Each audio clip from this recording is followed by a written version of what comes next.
எங்களின் உயிரோடும் உணர்வோடும் கலந்து வாழுகின்ற அன்பு சொந்தங்கள் அனைவருக்கும் வணக்கம். நாங்கள் உங்கள் பிள்ளைகள்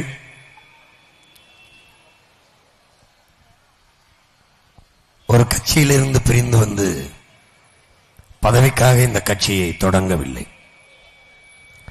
பல லட்சக்கணக்கான கோடிகளை பதுக்கி ஒதுக்கி அதை பாதுகாக்க பதவிக்கு வர வேண்டும் என்று இங்கு வரவில்லை. மந்திரியின் மக்களாகவோ வாரிசுகளாகவோ இங்கே வரவில்லை. வரலாற்றில் பெருமைப்பட வாழ்ந்த என் இனம், மூவேந்தர்கள் முடிசூடி ஆண்ட என் இனம், உலகில் முதலில் தோன்றிய மொழி தமிழ். அந்த மொழியை பேசிய மாந்தன் தமிழன்.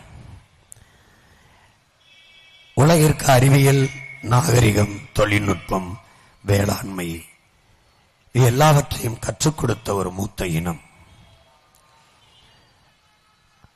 ஆனால் இன்றைக்கு பெருமைப்பட வாழ்ந்த நாங்கள் சிறுமைப்பட்டு சிதைந்து நிற்கிறோம். தெற்காசிய முழுமைக்கும் பரவி வாழ்ந்த ஒரு பேரினத்தின் மக்கள், இந்திய துணைக்கண்ட முழுமைக்கும் நிறைந்து வாழ்ந்த இனத்தின் மக்கள் இன்னைக்கு சொந்த நிலத்திலே அரசியல் வலிமை, அதிகார வலிமையற்று அடுத்தவனிடத்தில் எங்கள் அதிகாரத்தை கொடுத்துவிட்டு என் அன்னை மொழி சாவதை பற்றி கவலைப்படாத, என் நிலத்தின் வளத்தை களவு கொடுக்கிற ஒரு அதிகாரத்தை, ஊழல் லஞ்சத்தில் ஊறிக் கொளுத்த ஒரு அதிகாரத்தை, கொலை கொள்ளையை சகித்துக் கொள்கிற ஒரு அதிகாரத்தை, வன்புணர்வு படுகொலைகளை பார்த்துக் கொண்டிருக்கிற ஒரு அதிகாரத்தை நிறுவி ஒரு குப்பை மேடாக என் நாடு மாறி நிற்பதை பார்க்க சகிக்காமல் சின்ன சின்ன நாடுகள் எல்லாம் ஒரு சிறு வளங்களை வைத்துக் கொண்டு வறுமை ஏழ்மை இல்லாது, பசி பஞ்சம் இல்லாது செழிப்பாக வாழுகிற போது எல்லா வளங்களையும் வைத்துக் கொண்டு ஏன் என் இன மக்கள் வீடு நிறைய வறுமையும் வயிறு நிறைய பசியும் வைத்துக் கொண்டு வாடுகிறார்கள்? காரணம், நிர்வாகத்தில் நிறைந்திருக்கிற ஊழல் லஞ்சம் தான் இதற்கு காரணம். உள்ளங்கையில் உலகத்தை வைத்துக் கொண்டு எல்லா நாடுகளையும் பார்க்கிறோம், எல்லா நாட்டு நிர்வாகத்தையும் பார்க்கிறோம். அந்த நாடுகள் எல்லாம் எப்படி ஊழல் லஞ்சமற்ற வெளிப்படையான நிர்வாகத்தால் சிறந்து விளங்குகிறது? அந்த நாட்டின் ஏன் ஏழ்மை வறுமை இல்லை?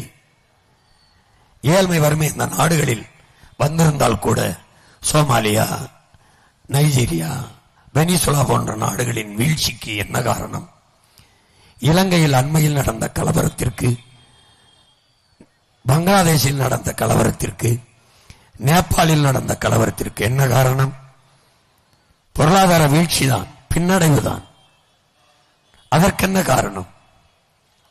இப்படித்தான் என் சொந்தங்களே, இப்படித்தான் என் உடன் பிறந்தார்களே, வெனிசுலா வீழ்ச்சிக்கு காரணம் வேலை, உழைப்பு, வருவாய், வாழ்க்கை. இந்த நாளும் ஒன்றை ஒன்று தொடர்பில் இருக்க வேண்டும். வந்த ஆட்சியாளர்கள் வேலை, உழைப்பு துண்டித்தார்கள். வேலை இல்லை, உழைப்பு இல்லை, வருவாய் இல்லை, அந்த இடத்தில் இலவசம் என்றார்கள். வாழ்க்கை இல்லை, மக்களால் பொறுக்க முடியவில்லை, போராட்டம், கிளர்ச்சி. இங்கே 2000, 5000, 8000, 10,000 என்று பணத்தை வாரி இறைக்கிறார்கள் இலவச அறிவிப்பாக. இதில் இழக்கிற பணம் பல ஆயிரக்கணக்கான கோடி ஆகிறது. இந்த பணத்தை முதலீடு செய்து ஒரு தொழில், அது சார்ந்த வேலை, அதில் ஒரு வருவாய், வாழ்க்கை என்று கட்டமைத்தால் அது நாடு நாடாக இருக்கும். மனிதனுடைய அறிவாற்றல், உடலாற்றல் எல்லாவற்றையும் உழைப்பில் ஈடுபடுத்தி உற்பத்தியை பெருக்குகிற நாடுதான் வாழும், வளரும். உழைப்பிலிருந்து வெளியேற்றி இலவச அறிவிப்புகளால் ஏமாற்றுகிற நாடு, மக்களின் தற்காலிக தேவையை நிறைவேற்றுகிற நாடு நிரந்தரமாக வளராது வாழாது மிகப்பெரிய வீழ்ச்சியை சந்திக்கும். என் மக்களுக்குள் ஒரு நோய் இருக்கிறது. கடந்த கால காயம் கிடையாது, எதிர்கால கனவும் கிடையாது, நிகழ்கால தேவை மட்டும்தான். இதை இந்த ஆட்சியாளர்கள் பயன்படுத்திக் கொள்கிறார்கள். கடந்த காலத்தில் நாம் எவ்வளவு துன்பப்பட்டோம், துயரப்பட்டோம் என்கிற காயம் அவர்களுக்கு இல்லை, ஆறிவிடுகிறது. ஆற்றுவதற்கு சாராயம் இருக்கிறது, திரைக்கவர்ச்சி இருக்கிறது. பிறகு எதிர்கால கனவு, எப்படி வாழ வேண்டும் என்கிற கனவு கிடையாது. நிகழ்கால தேவைதான். இன்னைக்கு என்ன ஓட்டுக்கு 500 கொடுத்தார்களா, இன்னைக்கு 8000 கொடுத்தார்களா, இன்னைக்கு 10,000 கொடுத்தார்களா, இந்த தேவைதான் என் மக்களுக்கு. இதனால்தான் இந்த இனம் தட்டுக்கட்டு தவித்து நிற்கிறது. இங்கே நம் மக்களுக்கு 3 நோய்கள் இருக்கிறது. அதுல பெரிய நோய் வறுமை. அந்த வறுமைக்கு ஒரு குழந்தை பிறக்கிறது. அந்த குழந்தைக்கு பெயர் அறியாமை. இந்த வறுமைக்கும் அறியாமைக்கும் ஒரு குழந்தை பிறக்கிறது. அந்த குழந்தைக்கு பெயர் மறதி. இந்த 3ஐயும் இந்த ஆட்சியாளர்கள், இந்த கட்சி தலைவர்கள் முதலீடாக பயன்படுத்திக் கொள்கிறார்கள். வறுமை மீள முடியவில்லை, எழ முடியவில்லை. காலையிலிருந்து சாயந்தரம் வரை உழைக்க வேண்டியிருக்கு. உழைத்து களைத்து வருகிற என் பெற்றோர்களுக்கு அக்கம் பக்கம் என்ன நடக்கிறது, நம்மை சுற்றி என்ன நடக்கிறது, நாட்டில் எவன் திருடுகிறான், எங்கே என்ன நடக்கிறது, எதையும் கவனிக்க முடியாத புறச்சூழல், சோர்ந்து விழுந்து விடுகிறான். வறுமை, கவனிக்க முடியவில்லை. அதற்கு அறியாமை, வறுமை இருப்பதால் எதையும் தேடி அறிந்து கொள்ள முடியவில்லை. அறியாமை கூடவே பிறந்து விடுகிறது. அறியாமைக்கு ஒரு குழந்தை இருக்கு, மறதி. அது என்ன செய்து, நேற்று ஒன்று சொன்னாய், இன்று ஒன்று சொல்லுகிறாயே என்று கேட்கவில்லை. வந்தவுடன் நீட்டை ஒழிப்பேன் என்றாய், ஒழிக்கவில்லையே, கேட்டால் நீதான் ஒளிந்து கொள்கிறாய் என்று கேட்க முடியவில்லை. மறதி, மறதி. நீ வந்து அதை செய்கிறேன் இதை செய்கிறேன் என்றாய், ஒன்னையும் செய்யவிடவில்லையே, கேட்கவில்லை. மறதி. இந்த மறதி, இந்த 3ஐயும் இந்த ஆட்சியாளர்கள் முதலீடாக வைத்துக் கொண்டு முதலாக ஆட்சிக்கு வந்தவுடன் பெண்களின் வாக்கை குறிவைத்தார்கள். பலகீனமான ஒரு பண்டமாக எங்களுடைய மாதர் குலத்தை இந்த ஆட்சியாளர்கள் எங்கள் பெண்களை கருதுகிறார்கள். எப்படி என்றால், எது ஒன்றையுமே பெண்களை குறிவைத்தே அறிவிப்பார்கள். மிக்சி பெண்களுக்கு, கிரைண்டர் பெண்களுக்கு, அப்போ டிவி பெண்களுக்கு, தொலைக்காட்சி தொடர்களை பார்க்க பெண்களுக்கு, இப்போது ஃப்ரிட்ஜ் பெண்களுக்கு. அப்ப வந்தவுடனே மகளிர் பெண்கள் ஓட்ட நம்ம குறிவிக்கணும். குடும்ப தலைவிக்கு 1000. அப்புறம் பள்ளிக்கூடத்துக்கு போற இளம் பெண்கள் வாக்க குறிவிக்கணும். என்ன பண்ணலாம், புதுமை பெண் ஒரு 1000. அப்புறம் படிக்க போற இளைஞர்கள் வாக்க குறிவிக்கணும். அப்போ தமிழ் மகன் ஒரு 1000. இதுல 12,000 கோடி இந்த அரசு இலக்குது. படிக்க போகும்போது 3000 கொடுக்குது. 3 ஆண்டுகள், ஒரு ஆண்டுக்கு ஒரு மாசத்துக்கு 1000 3 ஆண்டு கொடுக்குது. படிச்சு முடிச்சு விட்டு நிறுத்தின உடனே இந்த 1000 யார் கொடுப்பா? படிக்க போகும்போது 1000, படிச்சு முடிச்சுட்டா யார் கொடுப்பா? அந்த 1000 ஈட்டிக்கொள்ள இந்த 3 ஆண்டுகள் நீ மாசம் 1000 கொடுத்தாய். அப்ப ஆண்டுக்கு 12,000. அப்ப ஒரு மாசத்துக்கு 12,000 ஈட்டிக்கொள்ள வேலையை கொடுக்க வேண்டும். அதை யாரு கொடுப்பா? அதான் இங்க கேள்வி. படிக்க போகும்போது காசு, படிச்சு முடிச்சுட்டா இல்ல காசு. எப்படிப்பட்ட நாடு கட்டமைக்கப்படுகிறது? அப்ப வாக்கை மட்டுமே குறி வச்சு இங்கே இந்த ஆட்சியாளர்கள் நகர்கிறார்கள். முன்னாடி நிற்பவன் ஒரு உயிர், அவனுக்கு உணர்வு இருக்கிறது, அவனுக்கு உரிமை இருக்கிறது, அவனுக்கு மதிப்புமிக்க வாழ்க்கை இருக்குது என்று கவலைப்படாமல் முன்னாடி நிற்பவன் ஒரு ஓட்டு, அதை எப்படி பறிக்கலாம். முன்னாடி நிற்பவனுக்கு வாழ்க்கை இருக்கிறது என்ற கவலை இல்லை, அவன் ஒரு வாக்கு, அதை எப்படி பறிக்கலாம். இதை பற்றி சிந்திக்கிற தலைமைகள் தான் இங்கே இதுவரை அதிகாரத்தில் இருக்கிறது. ஆண்டு ஒன்று இருக்கிறது. இல்லை என்றால் 5 ஆண்டுகள் ஆட்சி செய்துவிட்ட பிறகு திரும்பி வந்து நான் 8,000 டோக்கன் தருகிறேன் என்று ஐயா ஸ்டாலினும், நான் 10,000 டோக்கன் தருகிறேன் என்று ஐயா எடப்பாடியும் அறிவிக்க காரணம் என்ன? நீங்கள் தான் நல்லாட்சி கொடுத்தீர்களே, நல்லாட்சி நாயகர்கள், உங்களுக்கு அதற்கு இத்தனை கட்சி கூட்டணி. ஆட்சி அதிகாரத்துக்கு வரவில்லை, ஒரு இடத்திலும் வெல்லவில்லை, தோற்று போனோம். ஆனாலும் உன் மகன் உன் ஓட்டை குறிவைத்து ஓட்டை வாங்க, நான் ஓட்டுக்கு காசு தரவில்லையே, தருவேன் என்று சொல்லவில்லையே, நான் வெற்று வாக்குறுதிகளை சொல்லவில்லையே, நான் வந்தால் இலவசம் தருவேன், அதை தருவேன் என்று இவர்களைப் போல நான் அறிவிக்கவில்லையே. ஏன்? எனக்கு உன் வாக்கை பற்றி கவலை இல்லை, உன் வாழ்க்கையை பற்றித்தான் எனக்கு கவலை. அதனால்தான் நான் அதை சொல்வதில்லை. அவர்கள் உன்னை ஏமாற்ற நினைக்கிறார்கள், நான் இந்த நிலையிலிருந்து எல்லாவற்றையும் மாற்ற நினைக்கிறேன். அவர்கள் இலவசத்தின் பக்கம் நிற்கிறார்கள், நான் இலவசம் பெற வேண்டிய ஏழ்மை வறுமை இல்லாது ஒழிக்க வேண்டும் என்று எண்ணுகிறேன். இது ரெண்டுக்குமான போட்டி தான் இங்கே. அவர்கள் ஊழல் லஞ்சத்தில் ஊறி நிற்கிறார்கள், நான் உண்மையின் நேர்மையின் பக்கம் நிற்கிறேன். இதில் எந்த பக்கம் என் சொந்தங்கள் நிற்கப் போகிறார்கள் என்பதற்கான தேர்தல் தான் இது. இதை நீங்கள் நன்கு கவனித்துக் கொள்ள வேண்டும். அறிவார்ந்த பெருமக்கள், என் அன்பு சொந்தங்கள், இலவசங்கள் கொடுக்கிறார்கள், அதில் இழக்கிற பணத்தை எங்கிருந்து எடுக்கிறார்கள் என்ற சிந்தனை உங்களுக்கு வந்து விடுமானால் நீங்கள் அவர்களுக்கு வாக்கு செலுத்த மாட்டீர்கள். அவர்கள் நம்மை ஏமாற்றுகிறார்கள் என்ற எண்ணம் உங்களுக்கு வந்துவிடும். நாங்கள் அந்த நிலையிலிருந்து மாற்றத்தை விரும்புகிறோம். எப்படி? கல்விக்கேற்ற வேலை, வேலைக்கேற்ற சம்பளம், அதை கொண்டு வாழ்கிற பெருமைமிக்க வாழ்வு, இதுதான் எங்கள் கனவு. அதை செய்ய வேண்டும் என்று நினைக்கிறோம்.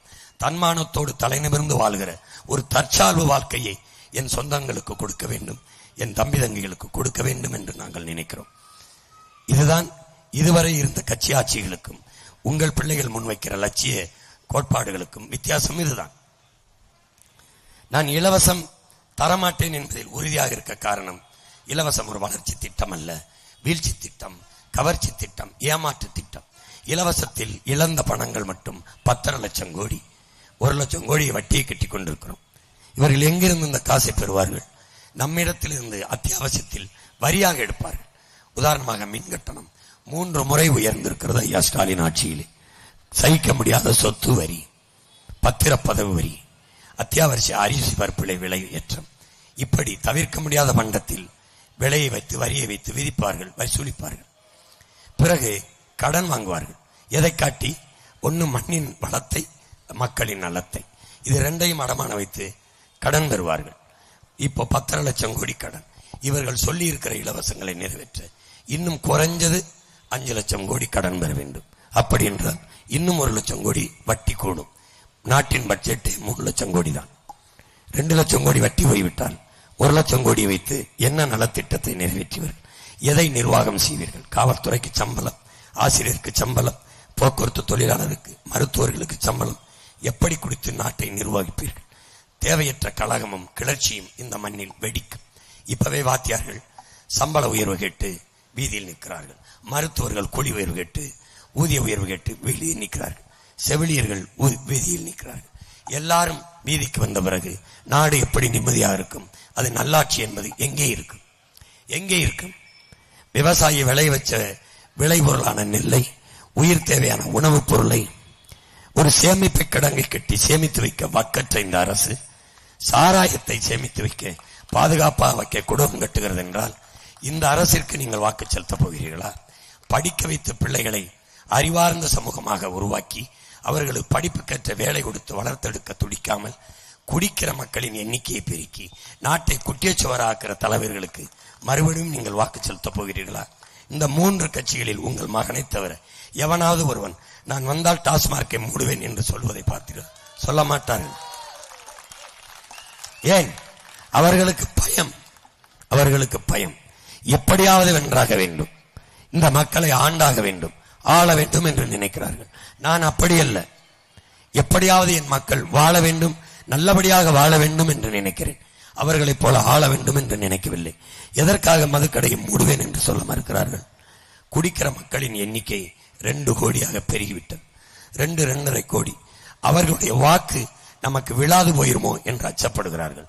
உங்கள் மகன் குடிக்கிற மக்களின் வாக்கு எனக்கு தேவையில்லை, நல்ல தமிழ் குடிமக்களின் வாக்கு இருந்தால் போதும் என்று நான் நினைக்கிறேன். போதையில் நிற்பவன் எப்படி நல்ல சிந்தனையில் தனக்கான தலைவனை தேர்வு செய்வான்?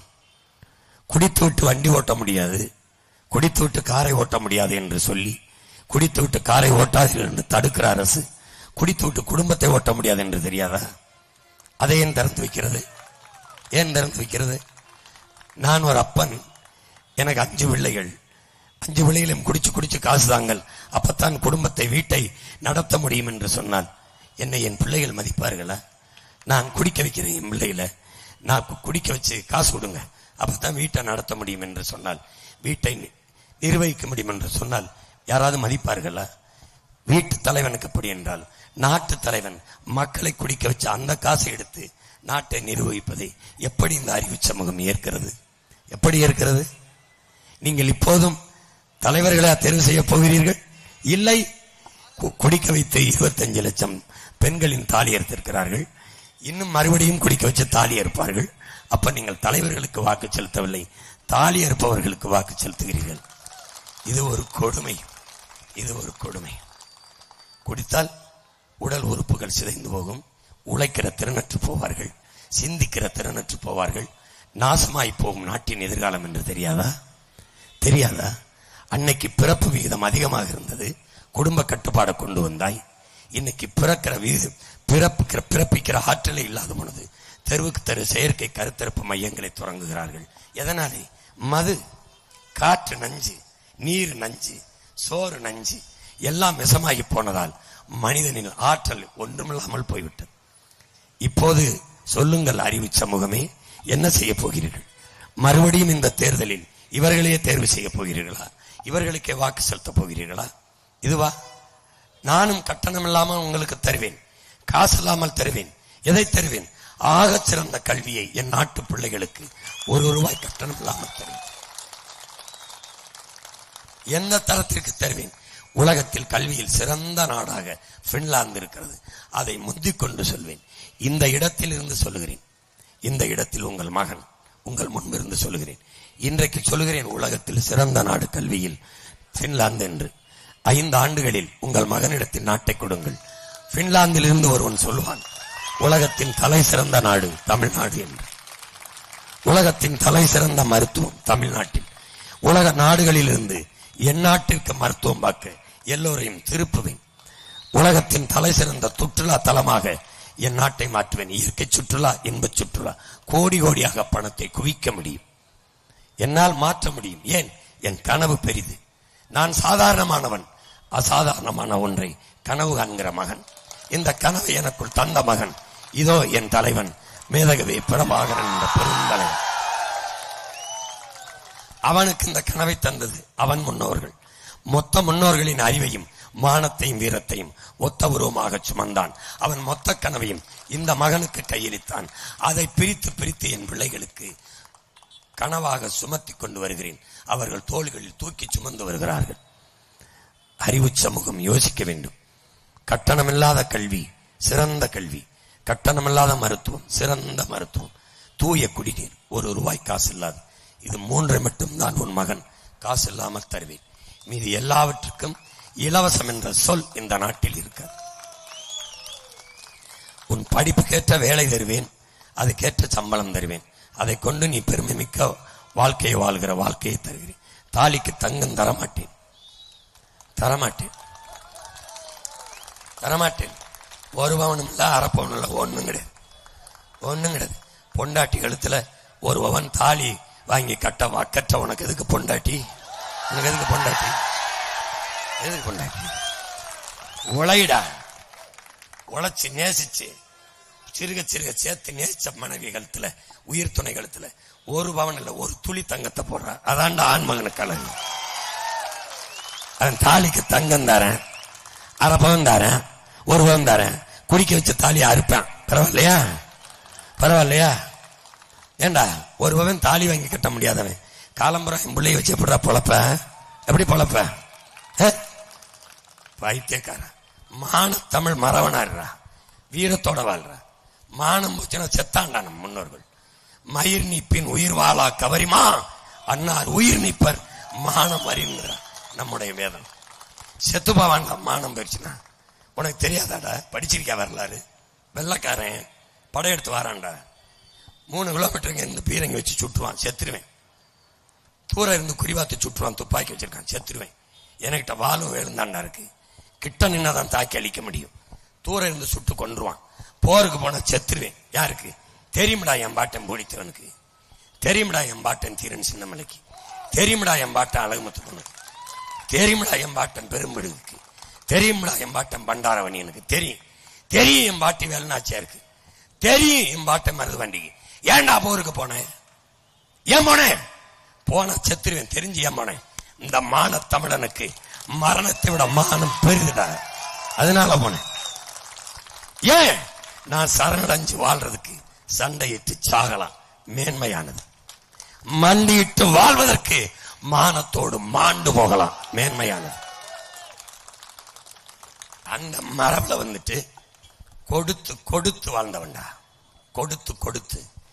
எந்த உலகத்துல எந்த இனத்துலடா வள்ளல் மன்னனா இருந்தான்?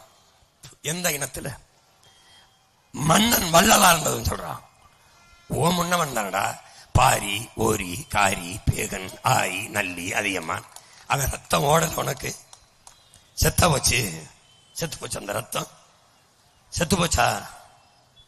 கையங்கிற கொடுக்கிறவ யாரா? கர்ண மகாராசா வாரிசாடா? இல்ல சேர சோழ பாண்டியன் பரம்பரையாடா?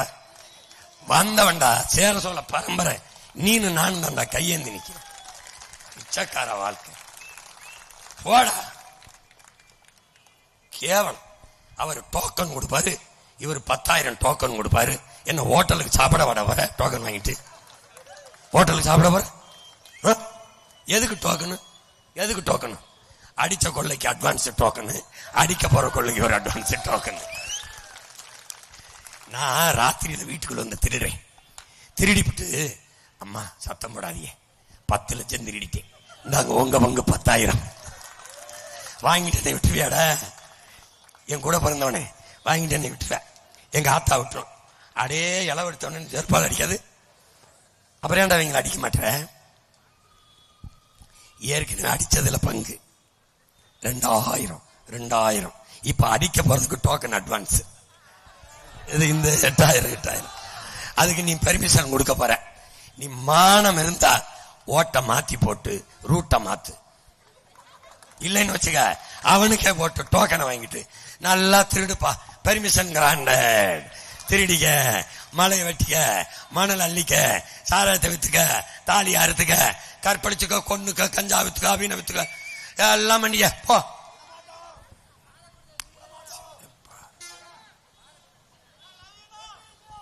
நான் காரைக்குடிக்கான ஆள் இல்ல, ஒட்டுமொத்த தமிழ் குடிக்கான ஆள்.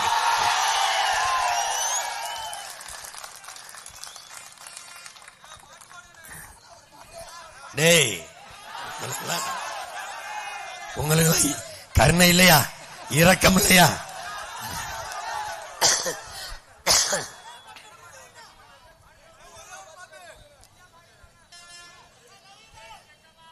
மீட்டு அப்பா முருகா.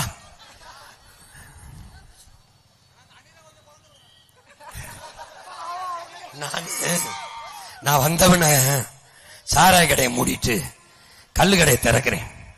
நீ அதுக்கு சைடிஸ்க்கு வறுத்து சாப்பிடு. நாங்களாம் பண்ணோம்.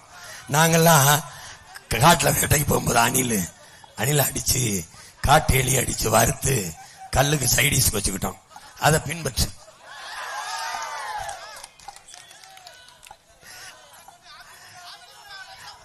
கல்லுகளை திறந்து பனம்பால், தென்னம்பால், மூலிகை சாறு, சைடிஸுக்கு சிறப்பு ஐட்டம் அணில் கிடைக்கும். ஐயோ அம்மா.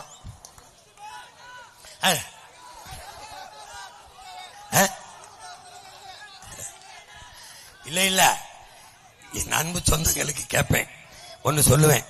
நீங்க செஞ்ச பாவத்தை நீங்களே பரிகாரம் செஞ்சு சரி பண்ணுங்க. இந்த ஊர்ல இருந்து ஒருத்தரை அனுப்பி இந்த நாட்டை நாசமா ஆக்கிட்டியே. ஆமா, அதனால இந்த நாட்டுல பேரறிஞர் அண்ணா வர சரியா இருந்தது. ஊழல், லஞ்சம் எதுவும் கிடையாது. அந்த நாற்காலியில இந்த மண்ணின் மகன் உட்கார்ந்தாரு. நாடு மண்ணா போச்சு, மண்ணா போச்சு, நாசமா போச்சு, நாசமா போச்சு.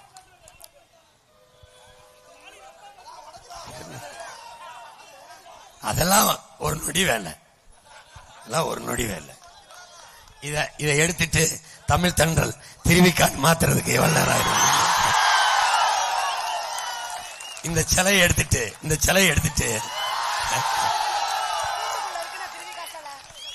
இங்க பாரு, என் பாட்டன் தமிழ் தென்றல் திருவிக்கா இத்தனீண்டு ஜெயில இருக்கான். இவர் எப்படி இருக்காரு பாரு. இவரை எடுத்து வச்சுட்டு ஆளை தூக்கி இங்க வைக்க ஒரு நொடி. ஏய், நான் சொன்னா செய்வேன். நீ இவங்க மாதிரி இல்ல, நான் எப்படிப்பட்ட ஆளின் பிள்ளைன்னு உனக்கு தெரியும். சொன்னா செய்வேன், சொன்னா செய்வேன்.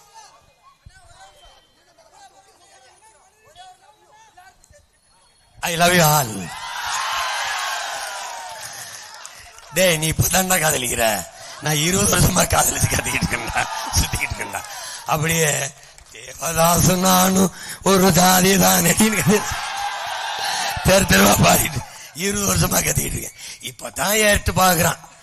வந்தாலு நம்ம காதலிக்கிறான் போல இருக்கு. ரொம்ப நாளா ஒன் சைட்ல தான் போயிடுச்சு. பாட்டா பாட்டா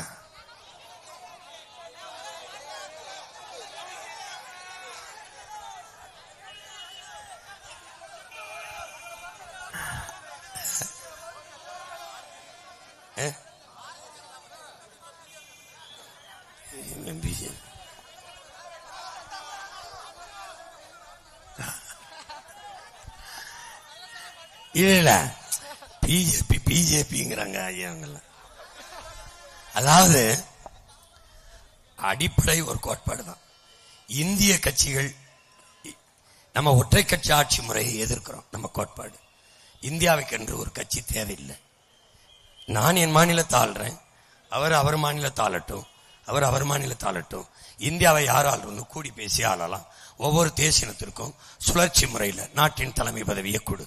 அதான் எங்களுடைய கோட்பாடு. இப்ப 3 முறை குஜராத்தை சேர்ந்த ஒருவரே பிரதமர், 3 முறை குஜராத்தை சேர்ந்த ஒருவரே உள்துறை அமைச்சர். இப்படி இருப்பது நல்லதில்லை, நாட்டுக்கு நல்லதில்லை. அதனால நாங்க மாத்தோம்னு நினைக்கிறோம். பாரதிய ஜனதா காங்கிரஸ் நம்ம நாட்டுக்கு எதுக்கு? யாராவது ஒரு காரணம் சொல்லுங்க. எங்க ஓட்டை நாங்க அவர்களுக்கே போடுறோம். ஒரு காரணம் சொல்லுங்க, ஒரு காரணம். ஒழிக்கணும் இவங்கள. மதத்தை முன்னிறுத்தி அரசியல் செய்யும் போது மனிதநேயம் செத்து போகும். சாதியை முன்னிறுத்தி அரசியல் செய்யும் போது சகோதரத்துவம் சமத்துவம் செத்து போகும். பணத்தை முன்னிறுத்தி அரசியல் செய்யும் போது மாண்புமிக்க ஜனநாயகம் செத்து போய் கேடுகட்ட பணநாயகம் பிறந்துவிடும். இதனால இது மூண்டையும் தூர தூக்கி தள்ளணும். அறிவு சமூகம் இதை புரிந்து கொண்டு வேலை செய்யணும். எதற்காக பாரதிய ஜனதா? எதற்காக? நீட்டை திணித்தது, கொண்டு வந்தது காங்கிரஸ், செயல்படுத்தியது பாரதிய ஜனதா. அதற்காகவா? கச்சத்தீவை கொடுத்தது காங்கிரஸ், கொடுத்ததான் எடுக்க முடியாதுன்னு சொல்லுது காங்கிரஸ். எடுக்கும்போது கூட இருந்தது, கொடுக்கும்போது திமுக தடுத்து போராடி நிறுத்தல. கல்வியை மாநில உரிமையிலிருந்து எடுத்துட்டு போனது காங்கிரஸ், கூட இருந்து கொடுத்தது திமுக. எதற்காக? பிஜேபி நிலைப்பாடு என்ன? கச்சத்தீவுல கொடுத்ததான் திருப்பி எடுக்க வேண்டும், பேச்சுக்கு இடமில்லை. காவிரி நதிநீரில் நிலைப்பாடு என்ன? பாரதிய ஜனதாவுக்கும் காங்கிரசுக்கும் ஒரே நிலைப்பாடு தான். எதற்காக நிற்பார்கள்? நமக்கு, நம் மொழிக்காக, நம் இனத்திற்காக, நம் நிலத்திற்காக, வளத்திற்காக, நம் மக்களின் நலனுக்காக. நம்ம வீட்டு இளவுக்கு வருவானா? நம்ம வாழ்க்கை பற்றி கவலைப்படுவானா? அவனுக்கு எதுக்கு நம்ம வாக்கு? இதை தன்மானமிக்க தமிழ் மக்கள் சிந்தித்து பார்க்கணும். இந்தியாவே ஆள கொடுத்து நாட்டை பிச்சைக்காரன் நாடாக்கிடுச்சு. இதுல இந்த மாநிலத்தில் வென்று என்ன ஆக போகுது? திமுகவை ஒழிக்கணும். யார வச்சு? அதிமுக வச்சா? தீமையை எப்படி தீமையை வச்சு ஒழிப்ப? நெருப்பை வச்சு எப்படி அணைப்ப? அங்க ஒரு தண்ணி வேணும். அது யார்? அதான் நீனும் நானும். அதை வச்சுதான் அணைக்கணும். ஊழல் லஞ்சத்தை ஒழிக்கணும். எப்படி? உண்மை நேர்மை. யார் இந்த உண்மை நேர்மை? அதான் நம்ம நீ நானும். உண்மை நேர்மை இருக்கிறதுனாலதான் நான் ஓட்டுக்கு காசு தரல, நான் இலவசம் தருவேன்னு சொல்லல. உன்னை ஏமாத்த தெரியாது? என்னால வீட்டுக்கு ஒரு ஹெலிகாப்டர் தரேன்னு சொல்ல தெரியாதா? சிரிக்கிற, நான் சொன்னா மட்டும் சிரிக்கிற, அவங்க சொன்ன ரசிக்கிற. அவர் கார் தருவேன்னு சொன்னது ரசிக்கிற, நான் ஹெலிகாப்டர் தருவேன்னு சொன்னது சிரிக்கிற. உறுதியா தருவோம். ஒரு குடும்ப தலைவிக்கு ஒவ்வொரு கிலோ தங்கம், ஒரு கிலோ தங்கம் மீட்டு. அதனால என் அன்பு சொந்தங்கள், அறிவார்ந்த பெருமக்கள், படித்த மக்கள் நிறைந்த இடம். இந்த சமூகம் பால்பட்டு போனதுக்கு வரலாற்றில் ஒரு பெரிய களங்கத்தை இந்த திருவாரூர் சுமக்குது. இந்த திருவாரூர் பெரிய களங்கத்தை சுமக்குது. அதை துடைத்து எரியணும்னா பெரிய விளக்கமாறு கொண்டு வர வேண்டாம், பெரிய தொடப்பம் கொண்டு வர வேண்டாம். ஒரே ஒரு விரல், ஒற்றை விரல். எந்த சின்னத்துக்கு அழுத்தி இந்த மக்களை தாழ்த்தி வீழ்த்தினியோ அந்த சின்னத்தை மறந்துவிட்டு விவசாய சின்னத்திற்கு வாக்கை செலுத்தி இந்த நாட்டை நல்வழிப்படுத்து. நிறைந்து வேளாண் குடிமக்கள் வாழுகிற நிலம் தஞ்சை என்றாலே வேளாண்மை. வேளாண் குடிமக்கள் இருக்கிற இடத்தில் விவசாயி நின்றான் வென்றான் என்று வரலாறு வருவதுதான் சரியானது. எனவே என் அன்பு சொந்தங்களே, அறிவார்ந்த பெருமக்களே, புரிந்து கொண்டு நீங்கள் இந்த தேர்தலில் வாக்கை செலுத்த வேண்டும். நன்னிலத்திலே போட்டியிடுகிற என் அன்பு தங்கை தேன்மொழி திலீப்குமார் அவர்களுக்கு நீங்கள் வாக்கை செலுத்த வேண்டும். என் தங்கை அமெரிக்காவில் ஆசிரிய பணியை விட்டுவிட்டு இந்த மண்ணில் அமெரிக்காவில் கற்பிக்கிறதற்கு வேண்டும். நம் மக்களுக்கு கற்பிக்க நிறைய இருக்கிறது என்று வந்தவன். அண்ணல் அம்பேத்கர் கற்பி புரட்சி செய் ஒன்று சேர் என்கிறார். அதைத்தான் உங்கள் பிள்ளைகள் தொடர்ந்து சொல்கிறோம். எது சரி எது தவறு என்று உணர்த்துகிறோம். எப்பவும் சரியானதை செய்கிற என் மக்கள், நல்லதையே தேர்வு செய்கிற மக்கள். பொண்ணுக்கு பையன் பார்க்க போனால் நல்ல பையன், பையனுக்கு பொண்ணு பார்க்க போனால் நல்ல பொண்ணு, சாப்பிட போனால் நல்ல சாப்பாடு, சட்டை வாங்க போனால் நல்ல சட்டை, காரு வாங்க போனால் நல்ல காரு, செல்வன் வாங்க போனால் நல்ல செல்வம், எல்லாவற்றிலும் நல்லதை தேடுகிற நீங்கள் இந்த ஒரு முறை நாட்டை ஆளுகிற தலைவனில் நல்ல தலைவனை தேடுங்கள். நல்லவன் யார் என்று தேடுங்கள். அதனால் உங்கள் மதிப்புமிக்க வாக்கை என் தங்கைக்கு நன்னிலத்திலே விவசாய சின்னத்திலே போடுங்கள். திருவாரூரிலே வரலாறு மன்னிக்காத பெரும்பாவத்தை செய்த மண்ணின் மக்களே, அதை மாற்றி எழுதுறதுக்கு எல்லா பாவத்துக்கும் ஒரு பரிகாரம் உண்டு. நீங்கள் செய்த பாவத்திற்கு ஒரு பரிகாரம் உண்டு. ஒரே வழி விவசாய சின்னத்திற்கு என் தங்கைக்கு திருவாரூரிலே அஸ்வினி பூவாளனுக்கு வாக்கு செலுத்தி அவரை வெற்றி பெற செய்து உங்கள் மீது இருக்கிற அந்த களங்கத்தை, வரலாற்று பழியை துடைத்து எறியுங்கள். மாற்றி எழுதினார்கள் மகத்தான தீர்ப்பை. திருவாரூர் மண்ணிலேயே திருத்தி எழுதினார்கள் தீர்ப்பை என்று அறிவு சமூகம். வரலாற்றை மாற்றி படையுங்கள். உங்கள் ஒற்றை விரலால் உலகம் திரும்பி பார்க்கிற புரட்சியை ஏற்படுத்த முடியும். ஏப்ரல் 23 வாக்கை செலுத்த செல்கிற போது உங்கள் பிள்ளைகள், பேரன் பேத்திகள் முகத்தை பார்த்துவிட்டு செல்லுங்கள். அவர்களின் எதிர்காலத்திற்கு எச்சின்னத்திற்கு வாக்கு செலுத்தினார். எந்த கட்சி வென்று ஆட்சிக்கு வந்தால் நாடு மக்களும் நிம்மதியாக வாழ முடியும் என்பதை ஆய்ந்து அறிந்து தெளிந்து உங்கள் மதிப்புமிக்க வாக்கை செலுத்தி நீங்கள் வெற்றி பெறுங்கள். சூரியனுக்கு செலுத்தினீர்கள், வென்றார்கள், நீங்கள் தோற்றீர்கள். தாமரைக்கு செலுத்தினீர்கள், அவர்கள் வென்றார்கள், நீங்கள் தோற்றீர்கள். ரெட்டலைக்கு செலுத்தினீர்கள், அவர்கள் வென்றார்கள், நீங்கள் தோற்றீர்கள். எல்லாருக்கும் செலுத்தி நீங்கள் தோற்றீர்கள், அவர்கள் வென்றார்கள். முதல் முறையாக விவசாயிக்கு செலுத்தி நீங்கள் வெற்றியடையுங்கள் என்று அன்போடு வேண்டுகிறேன். நன்னிலத்திலே என் தங்கை தேன்மொழி திலீப்குமாருக்கும், திருவாரூரில் என் தங்கை அஸ்வினி பூபதி பாலனுக்கும் வாக்கை செலுத்தி வெற்றி பெற செய்யுங்கள். புரட்சி எப்போதும் வெல்லும். நம் வெற்றியதை சொல்லும். இலக்கு ஒன்றுதான், இனத்தின் விடுதலை. இனம் ஒன்றாவும் இலக்கை வென்றாவும். தமிழ் தாய் வாழ்க, தலைவர் பிரபாகரன் வாழ்க. என் தங்கை அஸ்வினி பூபதி பாலன் வெல்க. என் தங்கை தேன்மொழி திலீப்குமார் வெல்க, வெல்க, வெல்க. நன்றி, வணக்கம். நாம் தமிழ். மீட்டு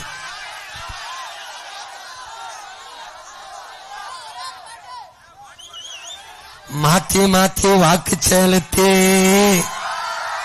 வாழ்க்கை நல மாறலையே. என்ன சொல்லி ஏது சொல்லி மண்டையில ஏறலையே. கற்றறிவும் பட்டறிவும் எங்கேதான் போச்சு. என்னோட மக்களுக்கு என்னதாச்சு. ஐயோ, என்னோட மக்களுக்கு என்னதாச்சு. நாடாண்ட வம்சம் இது நாதியற்று நிக்கிதையா. பாராண்ட பரம்பரைதான் பரிதவிச்சு கிடக்குதையா. கேடுகட்ட கூட்டத்திடம் நாடு சிக்கி தவிக்குதையா. நல்லாட்சி எப்ப வரும் ஏஞ்சனமும் ஏங்குதையா.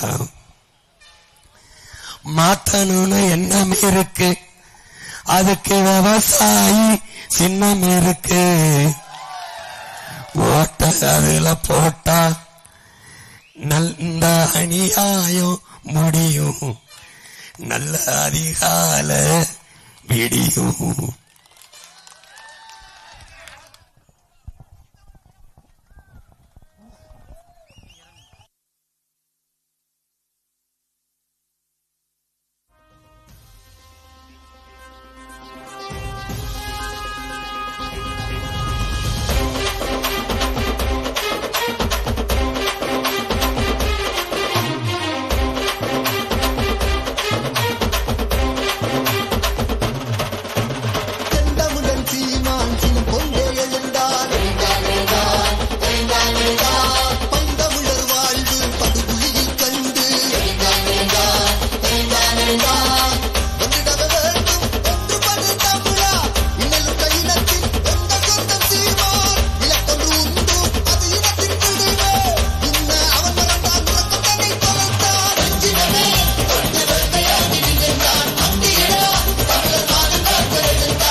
தூங்கும் புலியை பறை கொந்தளிப்பினும் தூய தமிழரை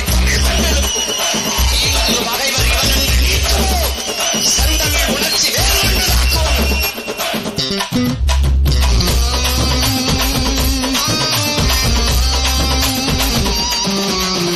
காலம் ஒன்று எமக்கூண்டு அது நாளும் பல செய்தி சொல்லும். ஈழம் கண்ட இனவழிப்பை யாரும் இங்கு தடுக்கவில்லை. கோபம் கொண்டு